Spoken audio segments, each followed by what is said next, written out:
বৰপেটা জিলাৰ সৰ্থেবাৰী ৰাজচক্ৰৰ অন্তৰ্গত কুকাৰপাৰত বৃহস্পতিবাৰে এদিনীয়া দিবা নৈশ প্ৰাইজমানি আমন্ত্ৰণমূলক ভলীবল প্ৰতিযোগিতা এখন অনুষ্ঠিত হৈ যায়।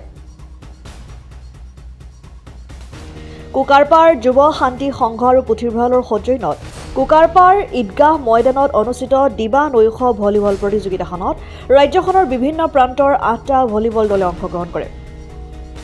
প্ৰতিযোগিতাখনিত অংশগ্ৰহণ কৰা দলকেইটা হৈছে হাবি ৰিয়াজুল ভলীবল দল, উদ্যম বজালী ভলীবল দল, বঙাইগাঁও ভলীবল দল, লাৰকুচি ভলীবল দল, বৰবিঠা ভলীবল দল, কলগাছিয়া ভলীবল দল, গড়েমাৰী ভলীবল দল আৰু গুৱাহাটীৰ সৰুসজাই ভলীবল দল।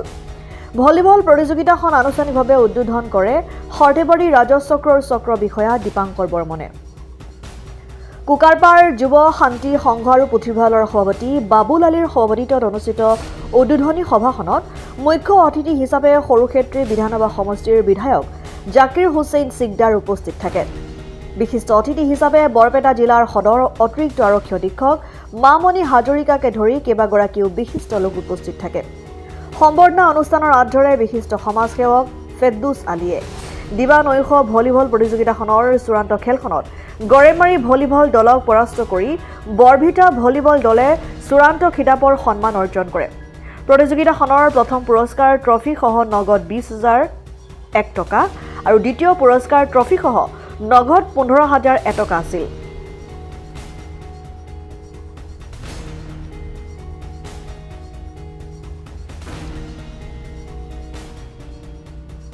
কুকাৰপাৰ যুৱ শান্তি সংঘ আৰু পুথিভঁৰালৰ সৌজন্যত এদিনীয়া দিবা নৈশ ভলীবল খেলৰ আয়োজন কৰিছে। মই এই প্ৰতিযোগিতাত অংশগ্ৰহণ কৰি প্ৰতিযোগিতাত দৰ্শক হিচাপে অংশগ্ৰহণ কৰি দূৰ দূৰণিৰ পৰা খেলুৱৈসকলে যিখিনি খেল প্ৰদৰ্শন কৰি আছে যথেষ্ট ভাল পাইছোঁ, আনন্দিত হৈছোঁ। মই কুকাৰপাৰৰ যুৱ শান্তি সংঘ আৰু পুথিভঁৰালৰ সমূহ কৰ্মকৰ্তাসকলক ধন্যবাদ জনাইছোঁ যে তেওঁলোকে এনেকুৱা এখন প্ৰতিযোগিতাৰ আয়োজন কৰিছে। হাজাৰ হাজাৰ ক্ৰীড়ামোদী দৰ্শক আহি উপস্থিত হৈছে। আমাৰ মাজৰ পৰা গৰমো বিদায় লৈছে, ঠাণ্ডাৰো আগমন ঘটিছে। গতিকে শীতৰ সন্ধ্যাত, শীতৰ ৰাতি এনেকুৱা এখন উত্তেজনাপূৰ্ণ খেলসমূহ হৈ আছে উপভোগ কৰি নিশ্চিতভাৱে সকলো মোৰ নিচিনাকৈ সকলোৱে আনন্দ লভিছে।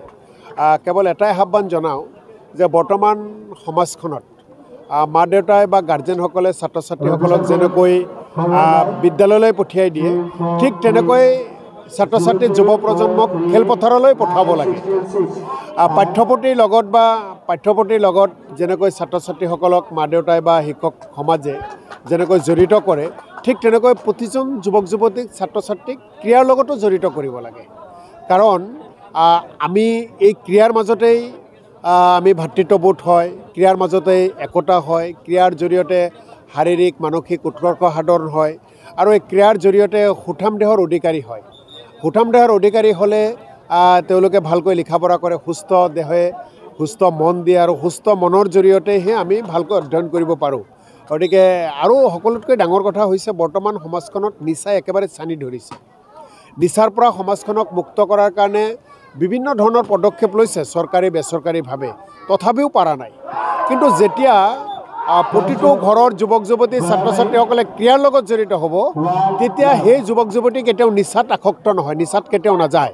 কাৰণ নিচাই দুৰ্বল কৰে, শক্তিশালী হ'বলৈ সদায় চেষ্টা কৰিব। গতিকে মই প্ৰতিজন মা দেউতাৰ প্ৰতি, প্ৰতিজন গাৰ্জেনৰ প্ৰতি এটাই আহ্বান জনাওঁ, যেনেকৈ ল'ৰা ছোৱালীক বিদ্যালয়লৈ পঠিয়াই দিয়ে, ঠিক তেনেকৈ ল'ৰা ছোৱালীক খেলপথাৰলৈ পঠিয়াই দিয়ক।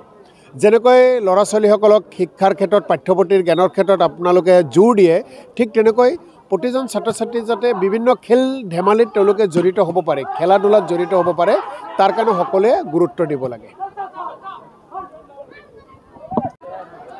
আজি কুকাৰপাৰ যুৱ শান্তি সংঘ পুথিভঁৰালৰ সৌজন্যত এদিনাকৈ দিবা নৈশ ভলীবল খেল প্ৰতিযোগিতাৰ আয়োজন কৰিছে।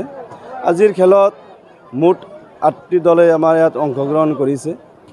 এই ৮টি দলত বিভিন্ন অঞ্চলৰ পৰা আহিছে। গুৱাহাটী সৰুসজাই, বঙাইগাঁও, আপোনাৰ পাঠশালা, এনেদৰে বিভিন্ন ঠাইৰ পৰা আহিছে। আজি ইয়াত ভাল খেল প্ৰদৰ্শন কৰিব বুলি আশা ৰাখিছোঁ। আমি এই খেলখন আয়োজন কৰাৰ মূল উদ্দেশ্য হৈছে আপোনালোক সকলোৱে জানে বৰ্তমান আমাৰ এই অঞ্চলবোৰৰ যি পৰিস্থিতি এই অঞ্চলবোৰত এনেকুৱা এক পৰিৱেশৰ সৃষ্টি হৈছে যে আমাৰ যুৱ প্ৰজন্মই বৰ্তমান ড্ৰাগছ আসক্ত হৈ গৈছে।